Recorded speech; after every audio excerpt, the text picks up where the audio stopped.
My husband's attorney laughed first. It was a short, sharp sound, the kind of laugh that isn't really about something being funny.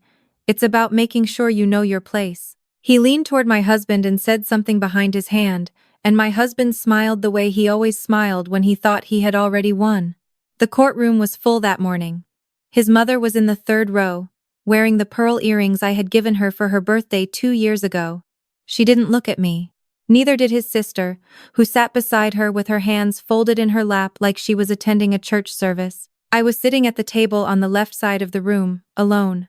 No briefcase, no attorney, just a manila folder, a yellow legal pad, and a pen I had borrowed from the clerk because mine had run out of ink that morning, and I had decided to take it as a sign that small things no longer had the power to rattle me. The bailiff called the room to order. The judge entered.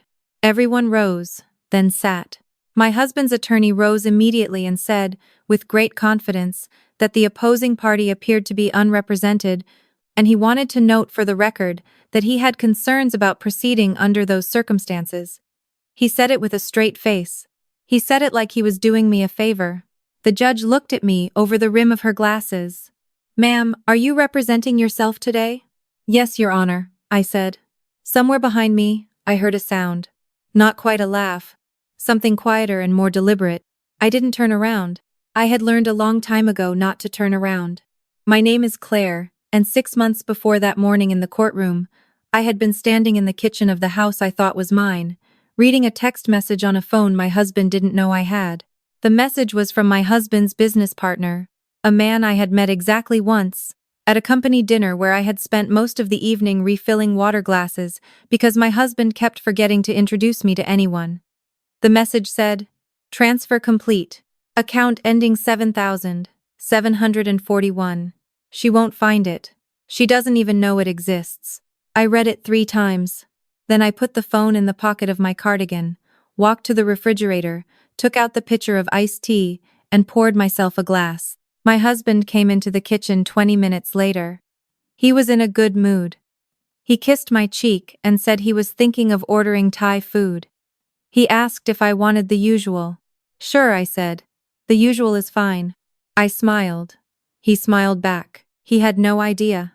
I should tell you about the beginning, because the beginning matters. Not because it was dramatic, it wasn't. The beginning was actually very quiet, which is the most dangerous kind of beginning there is. My husband and I had met at a conference in Chicago 6 years earlier. I was there representing the financial analytics firm where I worked. He was there as the founder of a mid-sized real estate investment company. We talked for 40 minutes over bad coffee, exchanged cards, and then spent the next 3 weeks texting before he drove 4 hours to take me to dinner. By every measure that people use to decide these things, he was a good man. He was thoughtful and funny. And he remembered details: the name of my college roommate, the way I took my coffee, that I didn't like cilantro. When he proposed, it was exactly the way I would have wanted, quiet and private, just the 2 of us at the kitchen table with no audience and no production. We married in the spring. The first year was good, the second year was good. It was somewhere in the 3rd year that things began to change in the small, almost invisible ways that you only recognize later when you're looking back. He started taking calls in other rooms. He started coming home later, and when I asked about it, his answers were detailed in a way that felt rehearsed. He started referring to his company, the one we had built together, the one I had spent 2 years restructuring the accounting framework for, the one I had helped take from 12 employees to 63 as his. Not ours. His. I noticed. I didn't say anything yet. I just started paying attention in a different way. The firm where I had worked before we married had trained me well. For 7 years before I ever met my husband, my job had been to find what wasn't supposed to be found. Discrepancies in financial statements. Patterns in transaction data that didn't belong. I was good at it, good enough that when I left to support my husband's company full-time, my director had called it a genuine loss. So when I started paying attention to my husband's finances in a different way, I knew exactly what to look for. It took me 4 months to build the full picture. The company had 2 sets of internal accounts, the official ones, which showed modest growth and conservative distributions, and a second structure that had been running quietly underneath for almost 2 years. Money moving through a series of LLCs, 3 of them registered in Delaware, 1 in Wyoming, before landing in accounts that my husband controlled personally. Accounts I was not on. Accounts I had never been told about. The number, when I finally calculated the total, was not small. I sat with that number for a long time. I printed nothing. I saved nothing to any device connected to our home network. I used a laptop I kept in the trunk of my car, and I stored everything on an encrypted drive that I kept in a safe deposit box at a bank in a town 40 minutes away from where we lived. I was not angry. Exactly. I was something colder than anger. Something more patient. He asked for the divorce on a Tuesday. He came home early, which should have been the first sign, because my husband never came home early. He sat down across from me at the kitchen table, the same table where he had proposed, and told me that he had been doing a lot of thinking, and that he felt we had grown in different directions, and that he had already spoken to an attorney. He slid a folder across the table. Inside was a settlement proposal. The house would be sold, and the proceeds split, but based on a valuation he had commissioned without telling me, which came in significantly below market. His company was listed as his separate property, predating the marriage. My contributions to the company over 4 years were described, in one line, as spousal support of informal nature, non-compensable. There was a number at the bottom. A monthly amount. It was less than our grocery budget. I looked at the folder for a long moment. Then I looked at my husband. "You've already spoken to an attorney," I said. "Yes. I wanted to be fair about this, Claire." "Of course," I said. I closed the folder and slid it back across the table. "I'll need some time to review this," I said. He looked relieved. He had been expecting a scene. That was clear from the way his shoulders dropped when I stayed calm. He thought my calm meant I had accepted it. He had always made that mistake. He had always read my quiet as surrender. It was not surrender. It never had been. What happened next is something I need to explain carefully, because later, much later, people would ask how I had managed it alone, and the answer was that I had not been entirely alone. I had been careful, and I had been prepared, and I had reached out, quietly, to someone I trusted. Her name was Dr. Okafor, and she had been my supervisor at the firm for 5 of my 7 years there. She was retired now, consulting part-time, and when I called her from the parking lot of a grocery store on a Wednesday afternoon and told her what I had found, she was quiet for a very long time. Then she said, "How complete is your documentation?" "Complete," I said. Another pause. "Claire, this is serious." "I know. This isn't just a divorce matter." "I know that too." She told me to sit tight and not move any files. She told me she had a contact at the Securities and Exchange Commission's regional office. She told me that what I had described, the parallel account structure, the movement of investor funds into personal accounts, the LLC chain, was not just marital asset concealment. It was potentially securities fraud. I thanked her. I hung up. I sat in the grocery store parking lot for 20 minutes, watching people push carts through the sliding doors, and then I went inside and bought milk and bread, and came home and made dinner. My husband ate 2 helpings and said it was delicious. The weeks that followed were the hardest part, not because anything dramatic happened, but because nothing did, and I had to keep living inside an ordinary life while knowing everything I knew. I had to sit across from my husband at breakfast. I had to respond to emails from his attorney about the asset division. I had to be careful not to move too quickly, because moving too quickly would have warned him, and warning him would have given him time to shift things further, to bury them deeper.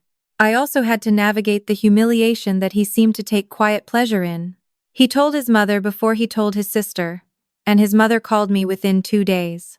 She was not unkind. She never had been unkind to me directly, but she told me that she thought I should accept the settlement. She said that fighting it would only make things harder for me, and that I needed to be realistic about what I could afford. "He mentioned you weren't planning to hire an attorney," she said. "I think that would be a mistake, dear." I told her I appreciated her concern. His sister was less careful. She ran into me at the pharmacy 2 weeks later, and she looked at me with something that was almost pity and almost contempt, which is a difficult combination to sit with. She said she hoped I wasn't going to make things ugly. She said my husband had worked very hard for what he had, and that I should think carefully before I made claims I couldn't support. I told her I would think very carefully. I had been thinking very carefully for 4 months. The first hearing was procedural. I sat at the table alone. My husband's attorney, a man named Garrett, who wore cufflinks shaped like gavels, which I felt said something about him, kept glancing at me the way you glance at something unexpected in the road. He had clearly prepared for a different kind of morning. At one point, when the judge stepped out briefly, Garrett leaned across the aisle. "You should really have representation," he said. "This is a complicated matter." "I appreciate that," I said. "Your husband is willing to be generous, but he can only extend that offer so long." I looked at him, noted. He studied me for a moment, then sat back. I don't know what he was looking for. Whatever it was, he didn't seem to find it. The judge returned. The hearing continued. Nothing was resolved that day. It was never going to be. It was just the opening move in a much longer game, and both sides knew it. What my husband's side didn't know was that 2 days earlier, I had met with an investigator from the SEC's regional office in a conference room downtown. I had brought my encrypted drive. I had walked him through the account structure, the LLC chain, the transaction timeline. I had shown him the correspondence, including the text message I had received by accident that night in the kitchen, the one that had started everything. The investigator had looked at my documentation for a long time without speaking. Then he said, "Miss Claire, where did you train?" I told him. He nodded slowly. "This is thorough work." "Thank you," I said. The divorce proceedings moved forward because they had to. My husband's attorney filed motions. I responded to them. I did my own research, and I made my own filings, and I was careful and precise, and I did not make mistakes, because I could not afford to make mistakes, not in the way Garrett meant, and not in any other way either. My husband grew impatient as the weeks passed. He had expected this to be resolved quickly. He had designed the settlement to be resolved quickly, to be something I would look at and feel overwhelmed by, something I would sign because I didn't know any better and didn't have the resources to fight. He had miscalculated me. It was not the first time. About 6 weeks before the final hearing, he called me. We hadn't spoken directly in over a month at that point, communicating only through the formal channels the attorneys had established. I let the call go to voicemail, then listened to it while sitting in my car outside a coffee shop. He sounded different than he had at the kitchen table. Less certain. He said he thought we should talk. He said he felt the process had become adversarial in a way he hadn't intended. He said he was open to revisiting the terms. I did not call him back. The morning of the final hearing, I woke up at 5 and lay in the dark for a while, not moving. The apartment I had been renting, a 1-bedroom near the river that I had found in 48 hours when I moved out, was quiet except for the sound of a truck somewhere on the street below. I had pressed my clothes the night before. I had gone through my folder twice, checking the order of every document. I had slept 7 hours, which was more than I had expected. I got up, made coffee, and stood at the window while I drank it. The thing about being underestimated, the real thing, the thing people don't tell you, is that it costs something. Even when you know it's happening, even when you've learned to use it, it still costs something to sit in a room and let people look at you and decide you're not worth taking seriously. There's a toll. You pay it quietly, and you keep moving, but you pay it. I thought about that while I stood at the window. Then I put the cup in the sink, picked up my folder, and left. The courtroom was on the 4th floor of the county courthouse, and it was full by the time I arrived. My husband was already at his table. He was in a dark suit. I recognized I had been with him when he bought it.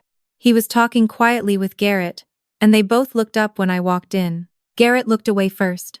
I set my folder on the table, arranged my legal pad, and sat down. His mother was in the 3rd row. His sister was beside her. 2 men I recognized as colleagues from his company were in the back row. He had brought an audience. I understood why. He had expected today to be the moment when it was finally, formally over. He wasn't wrong about that. The judge entered. The room rose. Garrett opened for my husband's side with a presentation that had clearly taken significant preparation. He laid out the asset structure, the company valuation, the settlement proposal, the argument that my contributions to the business had been informal and supplementary.